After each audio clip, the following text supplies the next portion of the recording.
Hey everyone, so welcome to the Banh Chronicles podcast. My name is Randy Kim and I'm your host.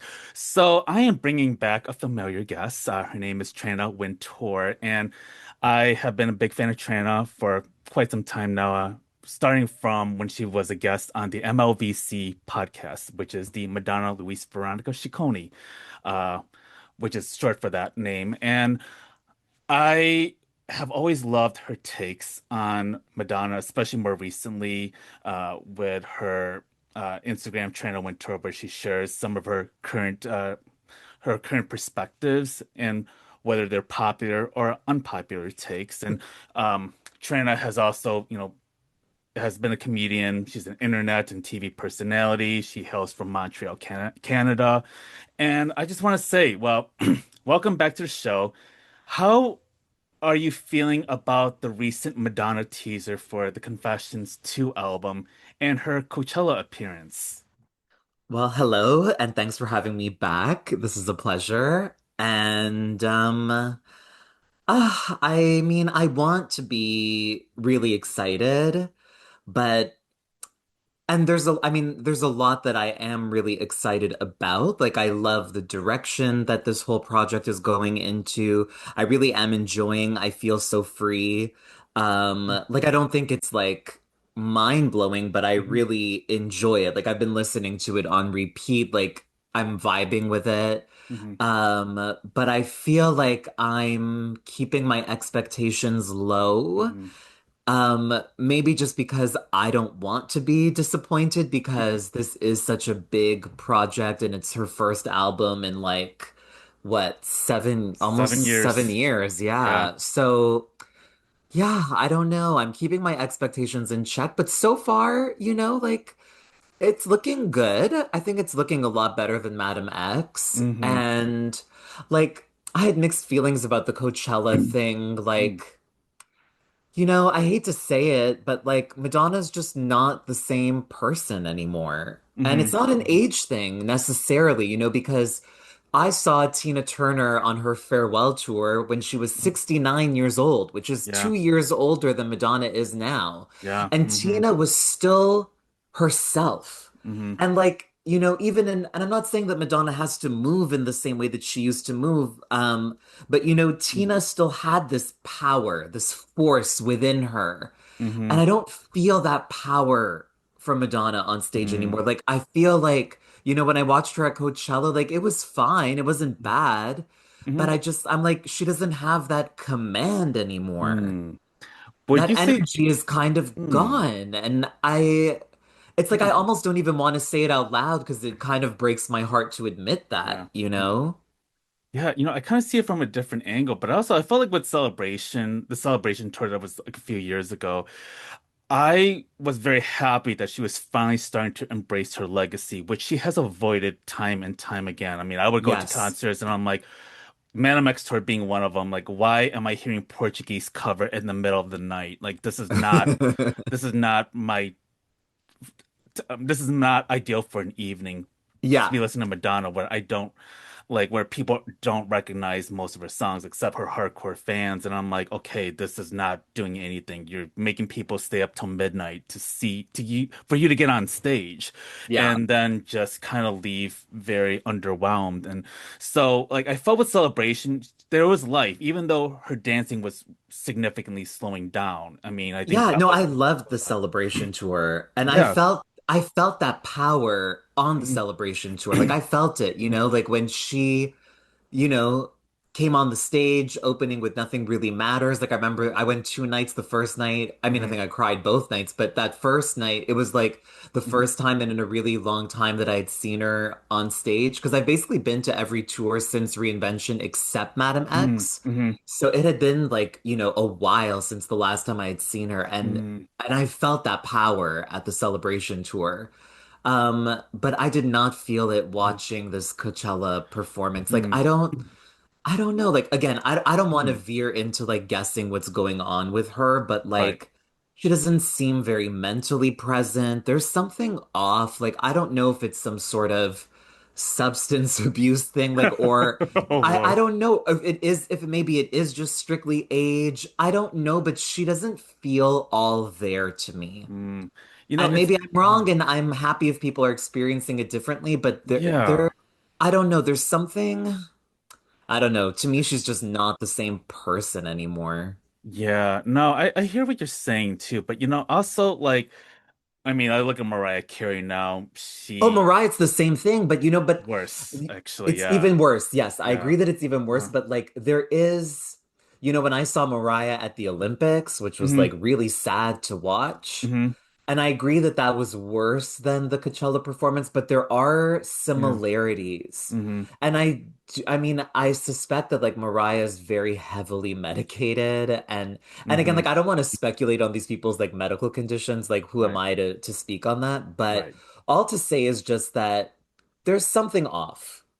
There's something not Yeah. fully clicking, like even Cher, for example, like Hmm. Cher is almost 10 years older than Madonna, and Hmm. like, her movements have become stiffer and her voice is not exactly Hmm. what it used to be, but Yeah. her energy and presence are still there. She's still Mhm. Cher. Yeah. This I this think doesn't feel like Madonna to me. Like there are glimpses of yeah. Madonna, the Yeah. Madonna that I Mm. know and really was attached to for so long.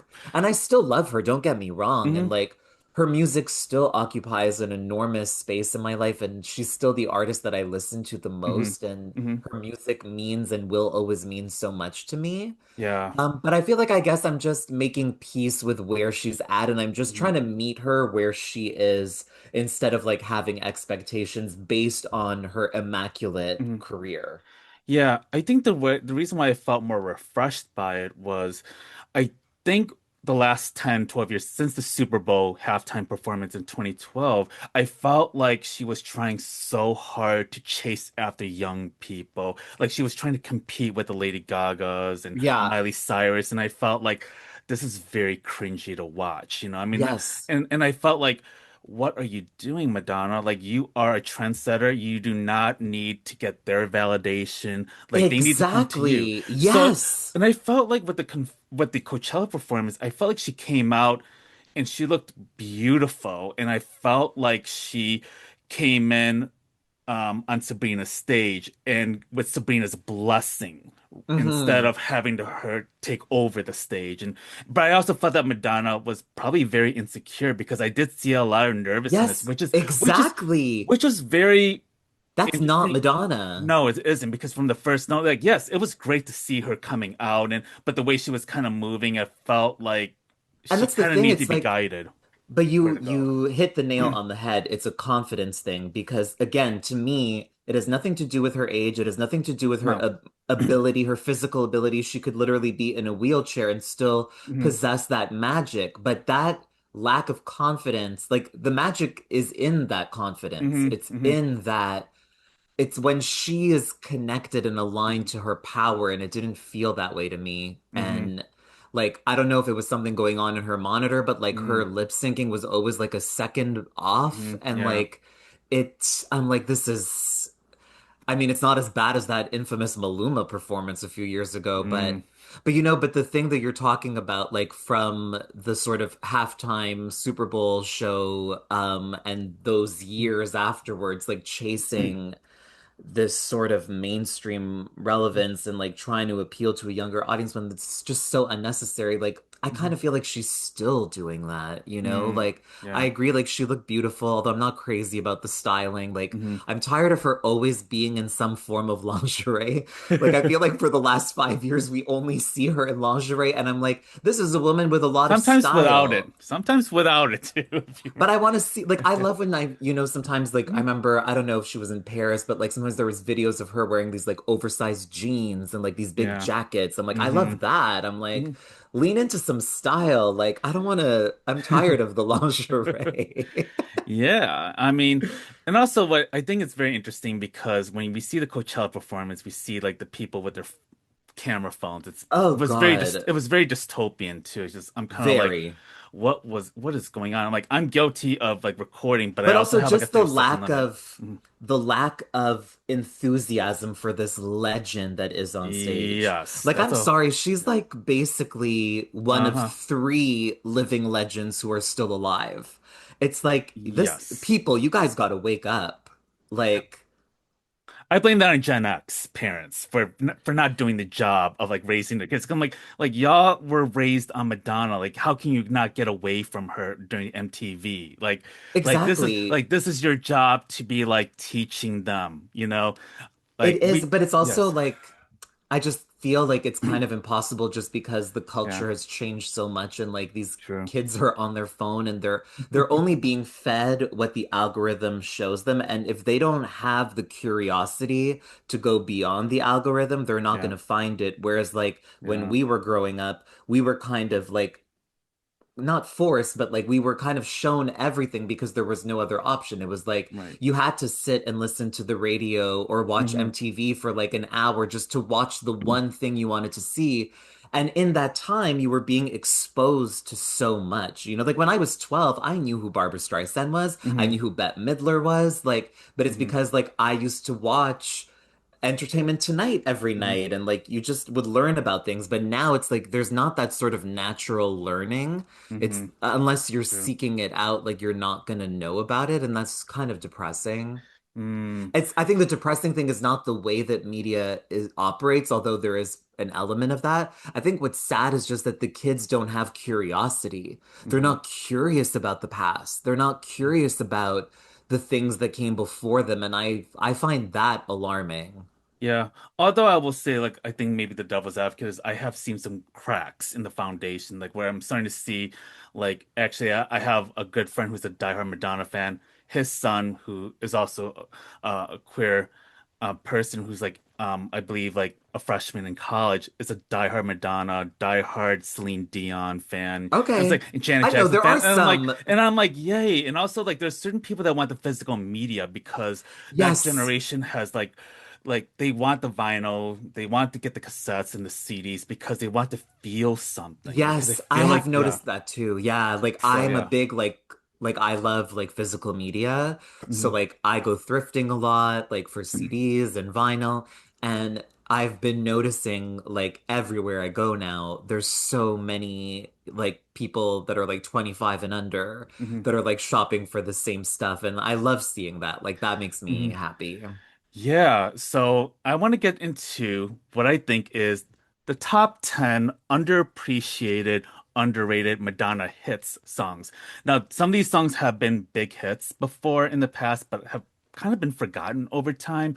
Some have been kind of like a deep cut or two. So it's like I want to be more contextual about like, okay, these are some of the songs that I think about. I mean, does it change? I mean, to find 10 Madonna songs that are underrated or the best Madonna song is a gargantuan task. I think it took me Yeah. quite a while. I think by the time I scheduled this interview with you, it was like weeks in advance, and I'm like, okay, this is going to be a challenge that not I'm going to have to take on. So yeah, so this is what I came up with. So I want to get your reaction. I have for number 10, Intervention from the American Life album. Um, I love the American Life album. I think that album is severely underappreciated because of what happened with the Iraq War and her having to cancel out the American Life music video, which I thought was as painful and traumatic as it is a work of art. Yes, it And I is. felt like that was a missed opportunity. And unfortunately, um, because that did not take off, the rest of the album didn't, and that was a shame. And I thought Intervention was one of those songs that I felt like she didn't really spend enough time playing live, and I felt like this is like one of her best mid-tempo ballads. It's such a good song. I love it too. I mean, she did it on the Reinvention tour, so at least Hmm. it got some light shone on Hmm. it. I also love this song. I agree with you about American Life. I Hmm. think it's a really great album. That album probably has like the most concentrated amount of like underrated gems. I think of Hmm. also Ecstatic Process, Hmm. which to me is like one of Madonna's most beautiful songs, and it's like probably her most stripped down song. Like it's this really rough acoustic guitar Hmm. and just her vocals, and it's so beautiful. But yeah, Intervention is a great choice. I think it's a great song. That whole album I think is really worth visiting. It's Hmm. interesting, like I agree with you about the video, but I also wonder like there's a part of me that thinks that even if the video had gotten released, like, Mhm. I don't know if the album would have been such a success because it's such a Yeah. strange album. Like, Hmm. music sort of introduced this idea of like her doing folk tronica, and it Hmm. really worked. But like I feel like American Life took it one step further and it became even a bit more avant-garde and Hmm. like kind of harder to access like for a Hmm. mainstream audience. Hmm. So I don't know if there's any scenario where the album would have done really well just because I feel like it's not super mainstream. Like it's Hmm. really like the production is Yeah. so strange but really interesting, you know? But usually Hmm. the strange, interesting stuff doesn't tend to connect with like a mainstream audience. Yeah. And I think that really hits to a good point there Like because even the single, like even though the video was great, like American Life is a weird ass song. Like it I is. love it, but it is a weird ass song. And also, I think that around that time, and I think she was already doing this for a while, like, she was like going into her motherhood. She was stripping away from the sexuality that was kind of like Hmm. very much dominant in the 80s and a good part of the 90s. And so I felt like she was trying to put the reset. And I think after that album, I think she's realizing, okay, I don't think my audience really wants that, which Yeah. obviously led to Confessions, which basically turned the script upside down. And Yes. so I think that when I think of intervention, I think of it as like a spiritual cleanse. And this is what I've noted down. Like the ending of that song, especially in the last 30 seconds, where it's just the guitar and the drums, and it's just Yeah. it's very it's very cathartic. And I feel like I just love the way it ends. And that's something that really feels like it gives me a bit of a lift and probably one of my favorite ballads on that album. I mean, I could pick Easy Ride, I could pick a bunch of others on that and I'd be fine. So the next one, number nine, Bedtime Story from the Bedtime Stories album in 94. Now, this was a song that was written by Bjork, Nelly Hooper, and Marius DeVries. It was also like in a way a precursor to Ray of Light years later if you like notice the sound and Hmm. the direction she was going in musically. And Madonna was a big fan of Bjork's debut album, and I'm a big Bjork fan myself. And but not surprisingly, Bjork was not a fan of Madonna's music. And I think in an MTV interview, she was like, "Well, I don't really know her. This was a gift to Nelly Hooper." And but she also like wrote it based on what she always wanted to hear Madonna say, which Hmm. I think that's very interesting because, Bjork is a very esoteric, very cerebral, Yeah. she goes into abstracts in ways that Madonna doesn't perfect, So I feel Yeah. like Madonna tries to go there, but Bjork has always been in this direction. And I think, Well, in a yeah. way, like hearing you talk about like describing Bjork that way, like I think American Life is like Madonna's Mm, most esoteric and like mm, most like, you know, avant-garde album in that sense. And it's interesting, like the connection between Bjork because for the American Life album artwork, she used mm, MM Paris, which are the guys who do all of Bjork's like graphic design and art mm, direction. So like there's a connection there. mm. And this is a song that peaked at number 42 on the Billboard Top 100, which was a considered a disappointment at the time because it was the first song to not hit the top 40 since the beginning of her career. So I Hmm. think the reason why it was because it was too considered really out there. It was very experimental. Yeah. Music video was very iconic and also really one of the most expensive videos ever. So I think when you hear that song, it's like, okay, is this a song that you can really dance to at a club? Is this a Well, you can dance song? to the I remixes. mean, The remixes yes. are so good. I love the remixes. Yeah, and I just love the futuristic vibe of. I mean, that video is such a trip, and I feel like it doesn't get enough love. I think it has Yeah. always been forgotten, even though I do think the music video itself is probably one of the best Madonna music videos ever. Dare I Yeah, say it? well, not just one of her best videos, like one of the best videos, Hmm. period, of any artist. It's incredible, that video. It's stunning. It still holds up. It's still mesmerizing. And I agree with everything you've said. Like, it's one of my favorites too. Like, I love the song So much. I even like spent way too much money on getting the 12-inch single that has the like Mm, metallic holographic cover. Like I'm so obsessed with everything related to this release. I hmm. love the remixes. I was so happy she did it on the Celebration tour Yes. because like you said, like it deserves to have some attention and I love that she gave it some attention and I think the performance of it on the Celebration tour where she's like on top of this Hmm. giant video cube was sort of like reminiscent of the video and the sort of like surreal aesthetic of the video and the futurism of it all. Like it was one of the highlights of the tour for me. And she also did it as a video interlude on Reinvention. So like, Hmm. I think it's safe to say that this is a song that she herself loves a lot and feels is underrated too. Mm. Yeah, and I think the album itself tends to get slept on quite a bit. And I think it's probably like one of her least played. Um, I mean, she doesn't really play a lot of her songs from that album in concerts. Well, with the exception of Human Nature, which she's Human maybe Nature, done yes, yes. too many times. Yeah. Although Human Nature is really one of my favorite Madonna songs, um, there are times I'm like, okay, you really don't need to put this one out there, you know? No, Um, exactly, because yeah. it's like, a Madonna tour is really special, and because Mhm. her catalog is so enormous, Yes. it's like you want every tour to highlight different songs. So like Yes. when she does Human Nature on like 5 tours back to back, it's It's like, like, come okay, we on. get the point. And also We get the like, point. yeah, Exactly. Like, and how about bringing in, Candy Shop. like, well, don't even get me started on that. I have to admit, okay, a hot take would be like, as much as I cringe looking at Candy Shop on the set list, I'm like, it actually sounds really good live. And I I'm like, know. I'm not okay, gonna lie. It it does work does. live, It does work live, but I would never but listen at the to it on an same album, no. time, no. At the same time, like, please give us something else. Which brings me to a song that she has never played live, which I'm still extremely angry about to this day. Rescue Me from the Immaculate Hmm. Collection. This is a song that, again, she has never played live. She was about to tease that for the Man X tour, but instead we just got like a spoken word interlude, and that was it. And Yeah. I'm like, you were teasing this. Acknowledged that that song hasn't been played live, and I'm thinking that this was going to be a highlight of Man X, but no. And I've still kept a grudge on that. You know, like I haven't let go of it because I think it's such a powerful song.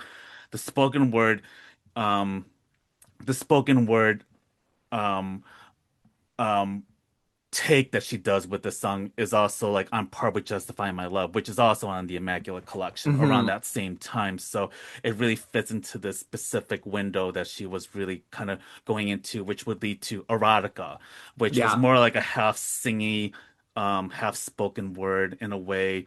I think also very avant-garde in some of its way when it comes to house music um and a different pop landscape that she was Yeah. traversing in. Um, but yeah, this song did peak at number nine. No music video, surprisingly, no live promotion of it. I just think about the Gospel House sound, which harkens back to like a prayer, you know. And Yeah. yeah, what are your thoughts on Rescue Me?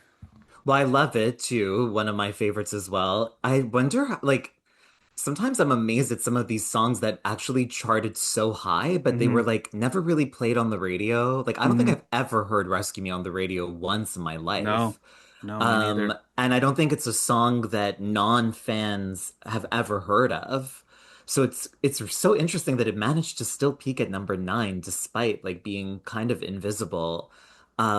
But yeah, I mean, she loves a spoken word moment. I mean, even on I Feel So Free, like there's kind of a Hmm. return to this sort of form for her. So like to me, I Feel So Free feels very much in line with Rescue Me and Justify My Love and Erotica. And I mean, there are so many non-singles that also feature spoken word like Waiting and Secret Hmm. Garden. Hmm. And she has a great speaking voice. And Hmm. there are so many songs like that will feature even just like spoken word, like little bits, little moments. So like I love a Madonna spoken word moment. She has such a Yes, sexy voice. I just love her speaking voice a me lot. too. Me too. It's like powerful and not everyone can pull that off. Yeah, it's very cheeky too, and it's very Yes, seductive. it's very seductive. I can't get enough of it. I mean, I could like quote. Truth or Dare any time of the week, because I love that film. Yeah, I love the way she gets very um pl like toys with reporters and the way yes, she like really gets into her moment or when she gets into her Dita, her alter ego during the yeah, erotica days. I mean, I think that that really speaks to the mystique and the aura that she's trying to create, and I think it really definitely. works. It It really really works. works.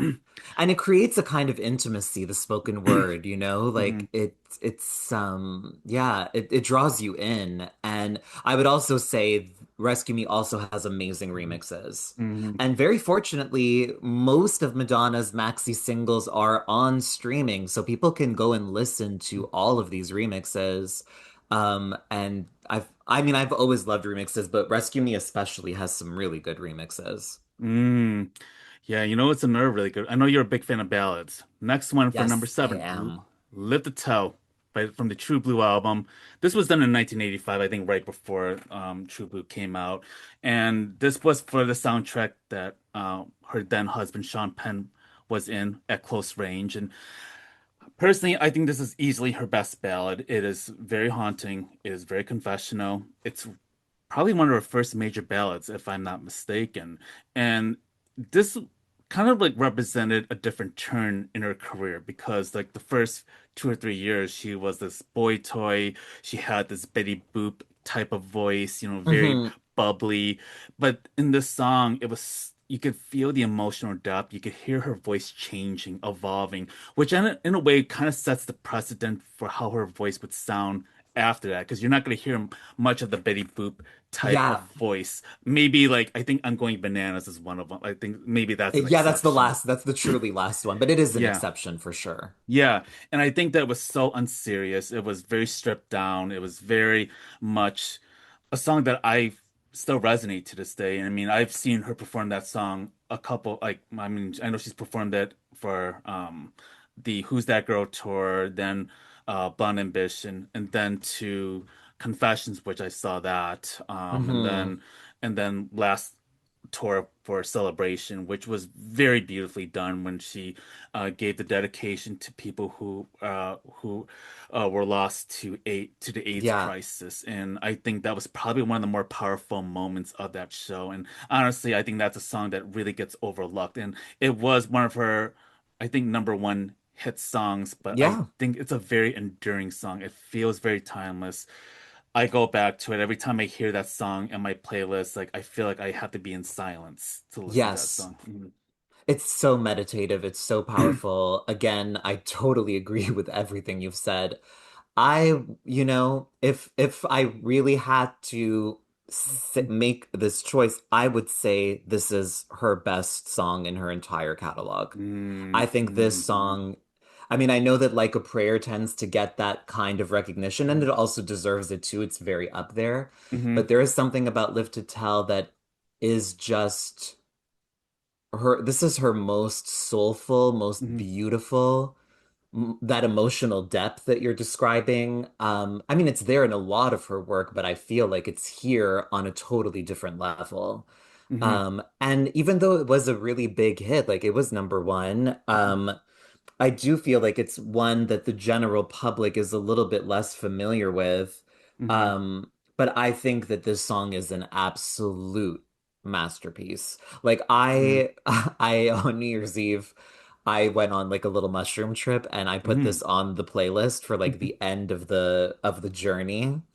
And like hearing music on mushrooms is like such a different experience. It really allows you to sort of like live inside the song. Like I can't even Hmm. fully explain it, but it's like it just everything sort of hits on a different level. And when this came on and I listened to it in that context, it truly it astounded me, you know? Hmm. And even though I've heard the song a million times, like Hmm. that night, like I just heard it in such a different way. And like, I mean, this is gonna sound a little shady, but I'm like, how can someone who's so fucking evil make something so beautiful? Wow. Yeah. And Because this like song is exceptionally beautiful. Like it is. Mhm. it is spiritual. It's Like you said, vulnerable too, if it truly comes on, like vulnerable. you have to take that time in Hmm. silence to Hmm. live in it for the time that it's playing. Like It's, yeah, I don't even have the words to fully express just how deep and beautiful and moving and powerful the song is. And, the lyrics are so powerful and beautiful as well, but Hmm. they're also vague in a way that this song can take on so many different Hmm. meanings. It could be, yeah, because I mean, it could be like if you dealt with child abuse, if you dealt with domestic violence. I mean, I think that those songs like resonate on a level of trauma that it kind of that it really seems to hint towards, you know. I know she Yes. was also married to Sean Penn, so it's not ironic too. Um, but I also think about how that song really changed the way she saw her career moving forward. Like, I also wanted to be a serious artist. I want to Yeah. be a person that's not a flash in the pan. I don't want to be like a Cyndi Lauper. And that's no shade to Cyndi Lauper. I think she's brilliant. Yes.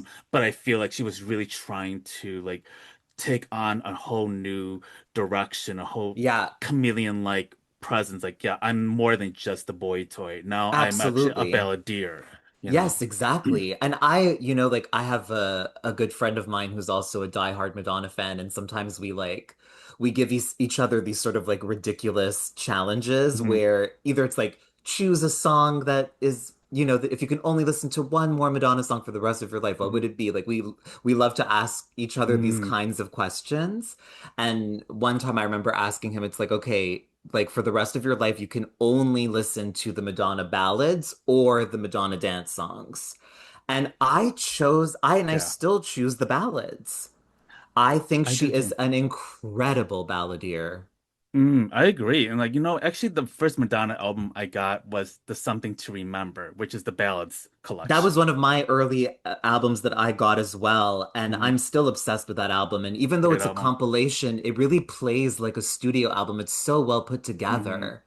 And even Yeah. just the cover art of Something to Remember is just so beautiful. Like Mm, I could I just love stare at it. that picture of her for hours. Oh, I love it. And That's iconic. Underratedly iconic. yeah, also a little like random side note. I recorded an album a few years ago. Mm, A version of the album is on streaming, but because I did some cover songs and so some of them are like if you mash things up together, it's like really hard to get the rights. Whereas like if it's just a straightforward cover, now it's really easy with like all the different like hmm. distribution services. But basically, like I did a cover of Live to Tell and I mixed it with Frozen. And it's really interesting how those two songs are Yes. so similar. They actually Mhm. really blend together. And obviously, Frozen was also co-written with Patrick Leonard, who also co-wrote this with Right. Madonna. So like there's also a parallel with Frozen. And Mm, I would also say like the last thing that I'll say about Live to Tell is just that like and this applies to so much of Madonna's catalog in general, like so many to this day, and the same thing happens with Mariah Carey, but I think it happens even more with Madonna, is that people really do not understand how unbelievably talented she is as a songwriter. And when you mm-hmm. go back and you look at the credits of these songs, including Live to Tell, it's Hmm. literally just her and one other person who wrote it, you know? Yes. It's like she really wrote these things. These are not just, she didn't just slap her name on the song. Like she wrote these songs and I think it's Hmm. super impressive and I don't think she'll ever get the credit she deserves No. for being the songwriter that she is. And the New York Times didn't give her that credit, but not that No, I care about the New York Times for a number of no, reasons. one number of reasons exactly. But Madonna, I will die on that hill. Oh, Madonna sure. is an amazing songwriter. Absolutely. I mean, and also she knows how to make the most vapid, shallow songs really work. I mean, she makes the greatest melodies. Like Into the Groove, like Yes. when she had to throw out the word live out your fantasy here with me, I'm like, okay, this is such a great bridge. And I'm just like, It yes. is. And like even though like Into the Groove and other songs like might on the surface seem more disposable, they're not. No, Like they're they not. really contain a power and a magic. They sure do. And which brings me to the next song, Angel from the Like a Virgin album. Now this was like the A side and the B side was Into the Groove, which it's kind of unbelievable how that was marketed because Into the Groove was seen as a B side single. And I'm like, how is that possible with that kind of um genre changing hit that was like the soundtrack of the 80s. And but Angel, I feel like gets underlooked quite a bit Hmm. because of Into the Groove. And I mean, it's one of my favorite Madonna early Madonna songs. It's there's no music video for that one. I don't think she's ever played it live except maybe the Virgin tour. And I feel like that song has been kind of like disposed of over the Yeah. years, but yet it is a really good song and just kind of gives you like the innocence, like the very cheery Hmm. Madonna vibes that really attracted the young girls, you know. It's like it's a very joyful and innocent Yeah. song that's very much like I'm sure was back then a staple in high school dances. I'm For sure. yeah. Can you imagine? Yes. Yeah, this is a great one. I don't know if it's one of my big favorites. I think I went through a phase with it, like when I was like a teenager, where I really was obsessed with this song. I feel like it's maybe now not one of the ones that I go back to a lot. I still have an appreciation for it, and I think it's really good. But I don't know if this one really grabs me in the way that all of the other songs we've spoken about thus far Mhm. have. But yeah, I do think that the highlight of the song is that innocence that you're describing. And that's just sort of like optimistic energy that you feel when you listen to it, and it's romantic in a really sweet Mhm. way. And like, and Madonna, like, I mean, for as you know, evil as she can be sometimes, like that innocence and that romanticism is also a side of her Mhm. that exists, and she doesn't always express it or share it, but it's there, Mhm. and it shows up on songs like this. Yeah, I agree. And then number five, I'll remember. This is 1994. Song was number two on the charts, prevented by All for One, I Swear, which is I get a kick out of that one. I'm pretty sure she was very happy to know that her song got blocked by All for One of all people. But this was part of the With Honors soundtrack, a very underappreciated ballad. She has never performed it live. Music video is very iconic, very futuristic. Um, it also came off the heels of the controversial Sex book and the erotica album. So I think her record label, and I think she knew that she needed to tone it down and work with the adult contemporary audience that felt betrayed um, by her. And I think that she was trying to like, do some public public PR Hmm. PR damage control with it. It's a very toned down, wholesome, and sentimental song, and it's only on the Something to Remember Ballads album. It's not on any other greatest hits album. So this song has really been swept aside Yeah. for years, and it reached number two back then. And yeah, I think it's one of those songs that has really been discarded. Yeah, it really has been discarded. It almost doesn't feel like a Madonna song, even though it is. But I would also say that it's maybe her most like adult contemporary. Mhm. But this is one of my ultimate favorites. Mm. I adore this song. I remember when I was in elementary school in the sixth grade, it was our elementary school graduation, and our teachers had selected us to sing Celine Dion and R. Kelly's duet, I'm Your Angel, as like our Oh graduation no. song. And I was infuriated. And I mean, I was literally just 12 years old, but I was so pissed off that they had chosen that Celine Ugh. song that I actually, like, I started a movement to have it changed. And Wow. I was successful, and I got them to change it to I'll Remember. So I'll Remember was our elementary school graduation song, and I sang it at the graduation ceremony with my graduating class as like my choir. So like Wow. I'll always have that little story attached to that song for me, but I just truly love this song. God, I would. And you know, and it is Mhm. criminal It that she is was not nominated for an Best Oscar. Oscar, Best Song, Yes. because this, I mean, we have seen things be nominated and win that are so Hmm. undeserving. This song is incredible. Hmm. And I don't know, I guess it's a song that she doesn't really think about or really care about that much. But ironically, not only did it reach number two, It was one of her biggest hits. So there's this Hmm. amazing Instagram account called Hot Sheets. Mm. I don't know if you've ever seen them. No. So they do a lot of really great chart statistics using the Billboard charts. And they have this like point system in place so that it sort of like creates like a sort of like equal playing field for songs that have like come out, now versus songs that came out like 20 years ago. And they put together and they do all these amazing visuals on their Instagram account. So like if you're a chart nerd like I am, even though the Mhm. charts mean absolutely nothing Yeah. now, but there was a time where they did kind of mean something. Hmm. And anyway, he has a great list of Madonna's biggest hits, like based on a combination of like radio play, chart position, weeks on the chart, sales.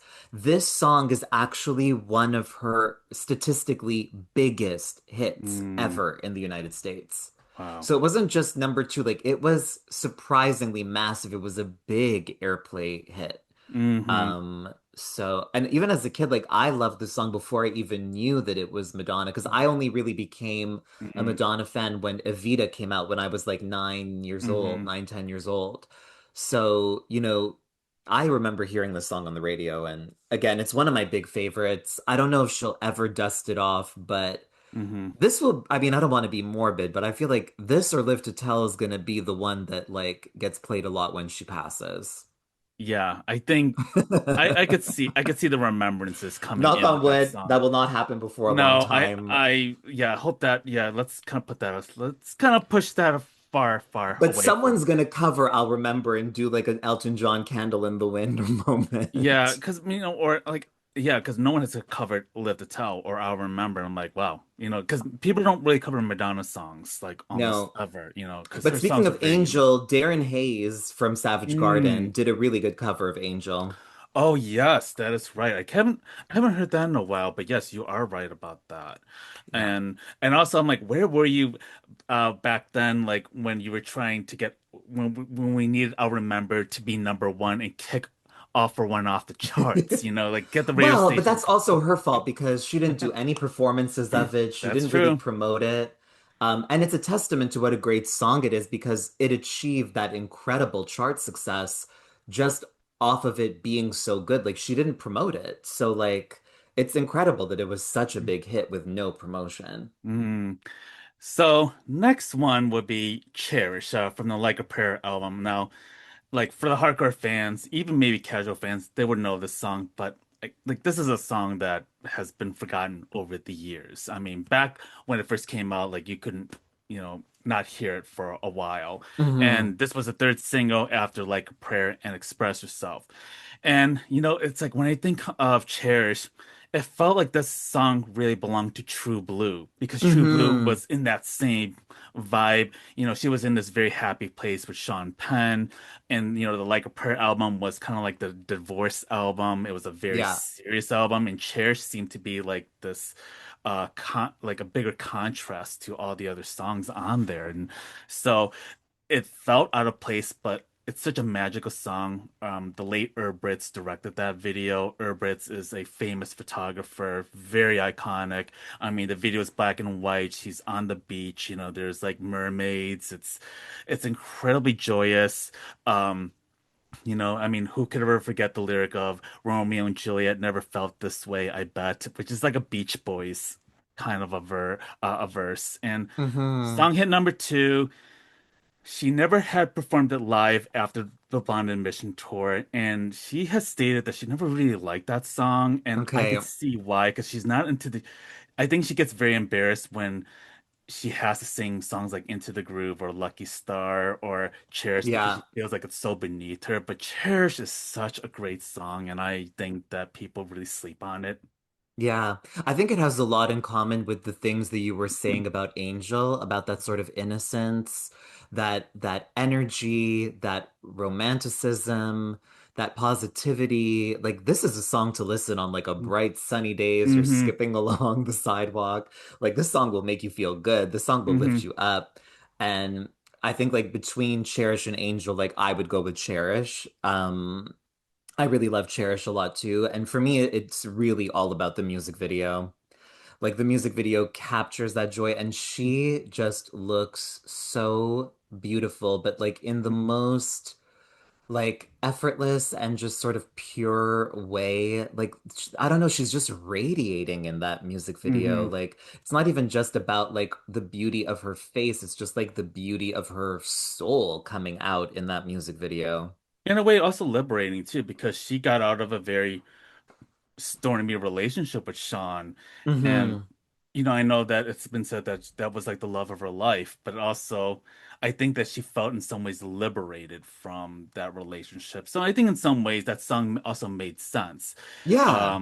Even though it felt like it was like a love song to Sean at that time. But, And maybe it's yeah, still, maybe it was, still because even is. though Yeah. things were dark and stormy, like, I mean, obviously in the Truth or Dare Mhm. documentary, she says that Sean is the love of her life. And Mhm. so, maybe when she wrote Cherish, I mean, I don't know when she wrote it. Maybe she Mhm. wrote it during the True Blue sessions. I don't know. But Mhm. if she wrote it during the Like a Prayer sessions, like maybe she was just like reliving what she felt when they first met, and sort of Mhm. just making peace with that.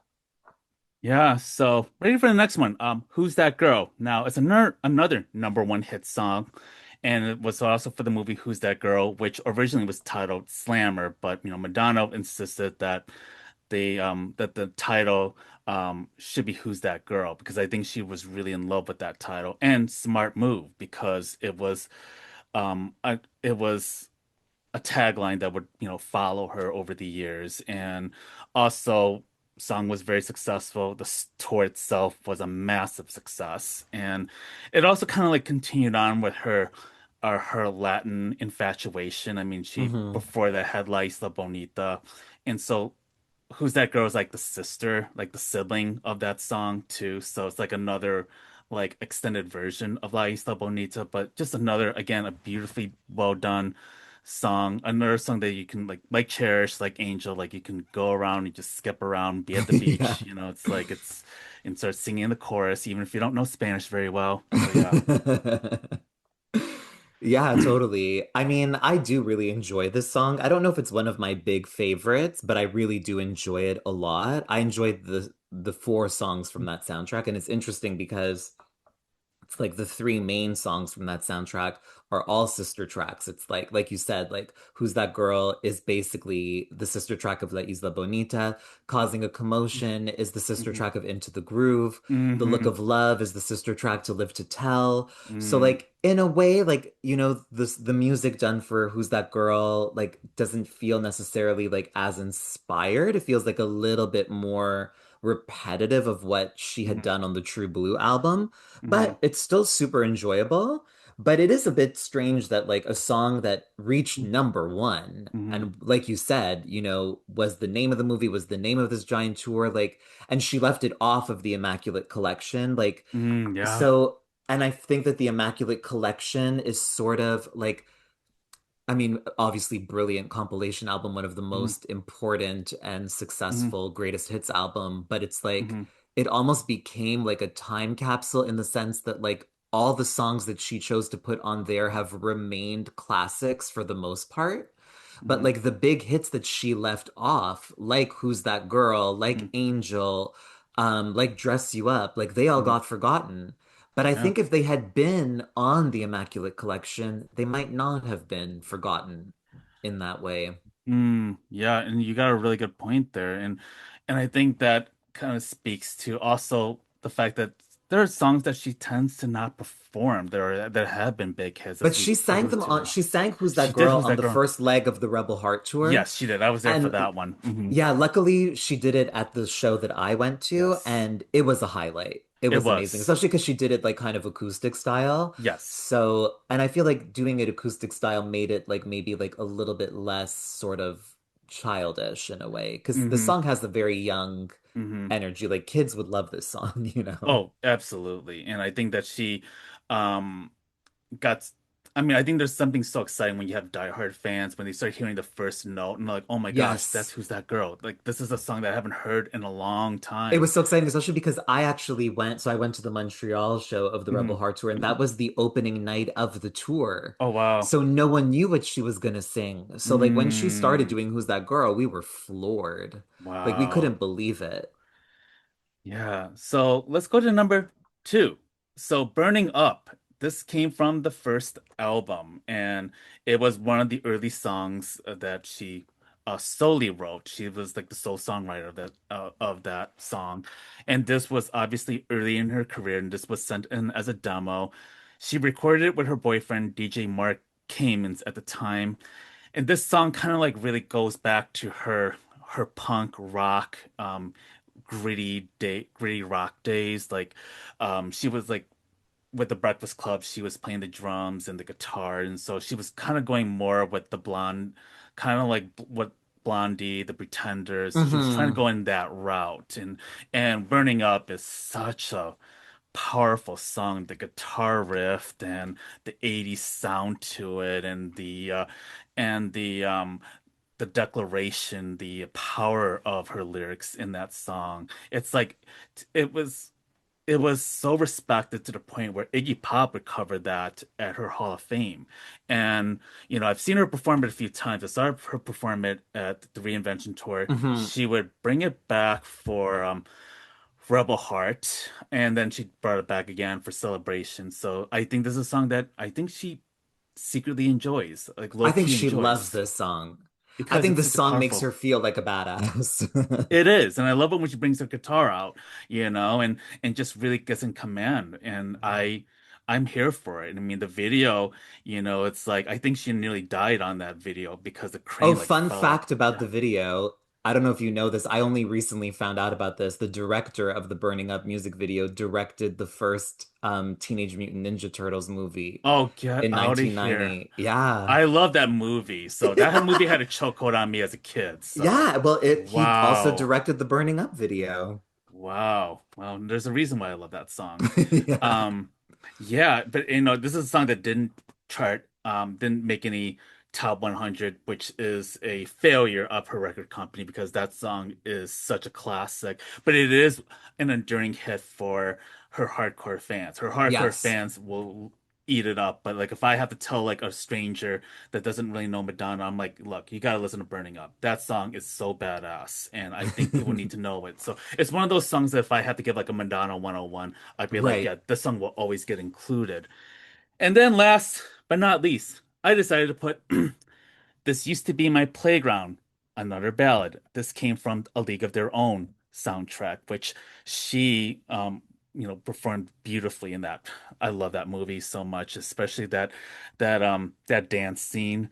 Um, but like I think of that song, and at that time, I don't think I was a big fan of it growing up because I just felt it was way too melancholy for my hmm taste.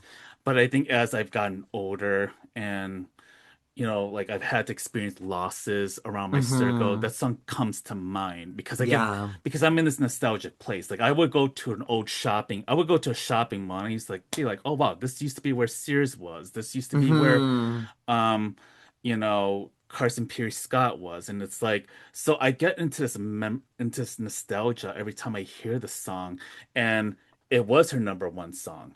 And she had never performed it live until she broke out of it at the Celebration tour when she was in Chicago for the second night. I was there for the first night. Oh So no, you missed it by one I night. was angry. I was so angry. Like how, but the reason why she chose that song is because that's where League of Their Own was filmed. Exactly. So it's like, yeah, I was very angry because I really wanted to hear her play that song. And I felt like she missed the opportunity to play it during the MDNA tour when she did the Like a Virgin, the as a ballad. I felt like hmm that should have been replaced by This Used to Be My Playground. My opinion, but That I could feel have like been, that would have yeah, worked. That would have that could worked. be interesting for sure.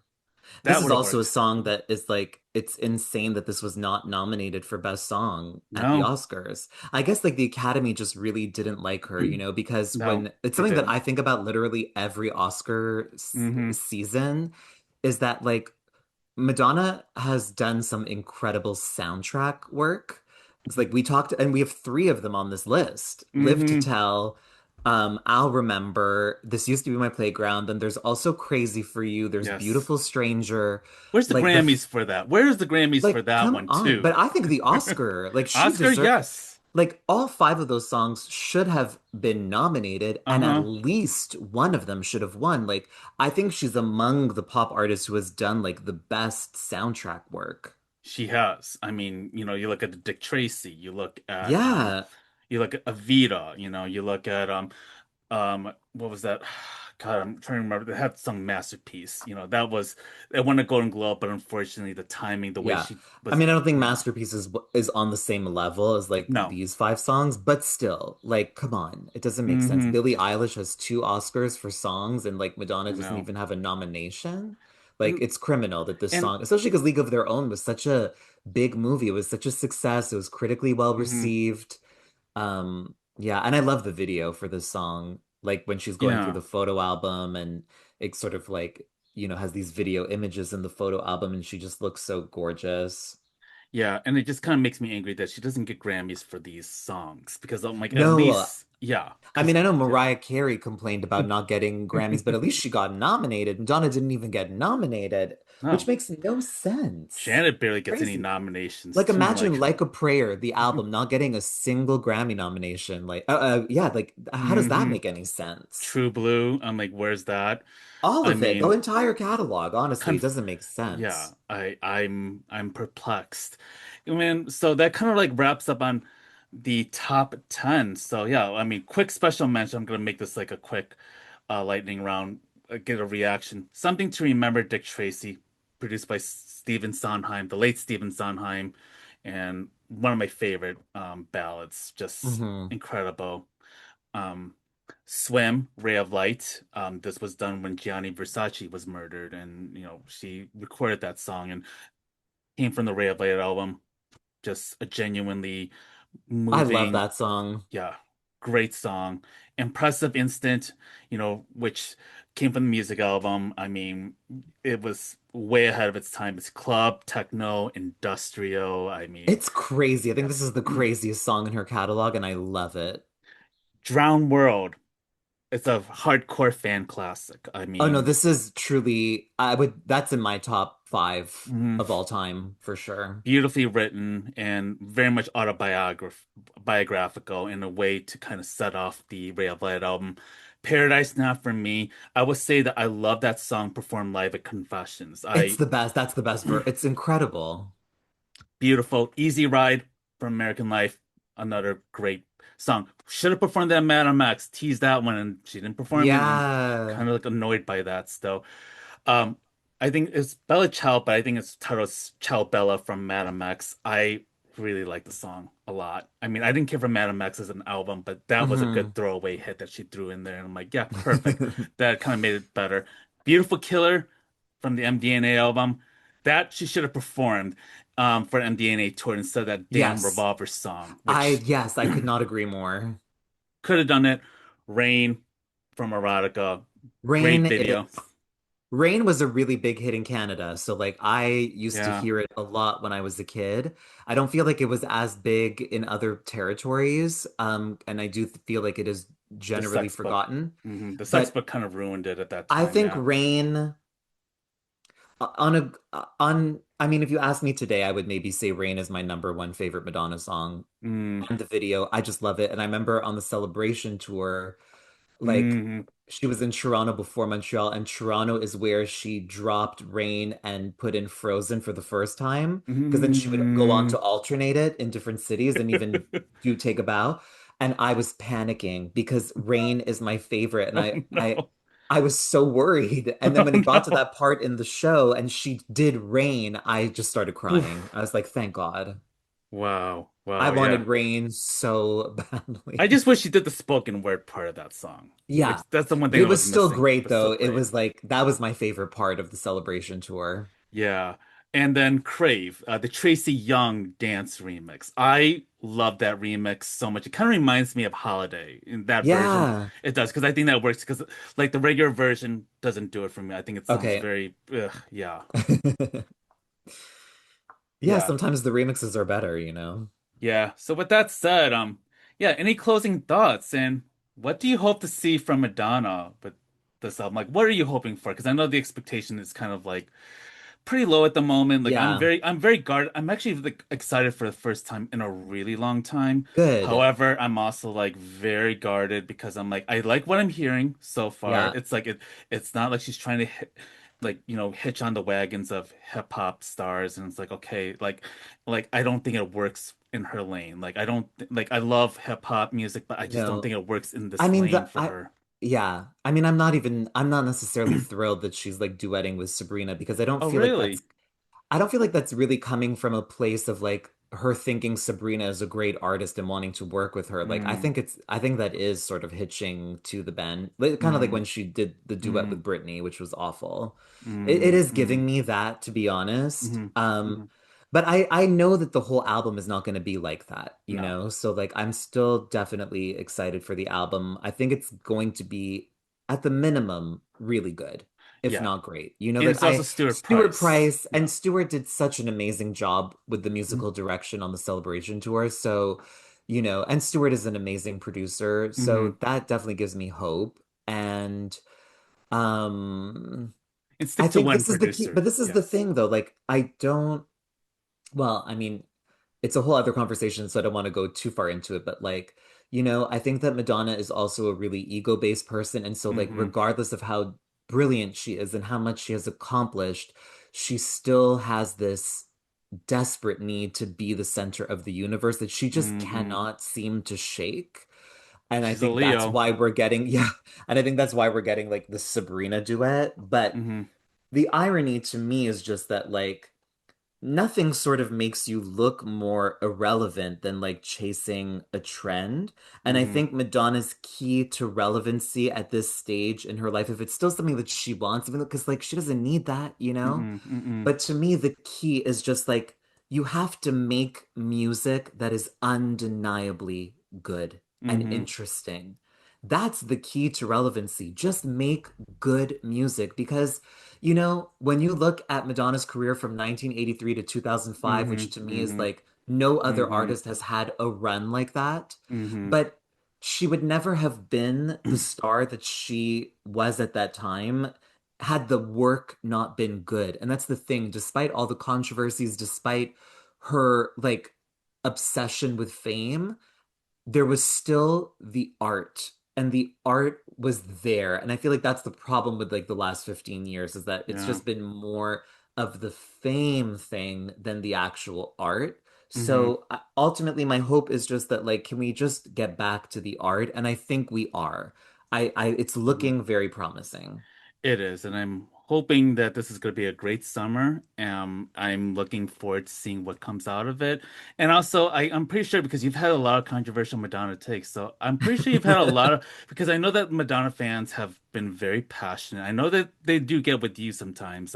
Oh, I'm they're curious. crazy. They are because I know that when I did our last episode, they're like, "Well, you guys have always been haters of Madonna," and I'm like, "Wow, you really What are you haven't paying talking attention." about? I'm Like, like, it's just so funny when they like claim, like one person, which is, I actually will take this as a compliment because I'm not mhm. that young anymore, unfortunately, but they think I look young. So they were like, they're like, you're too young to understand Madonna. And I'm like, thank you.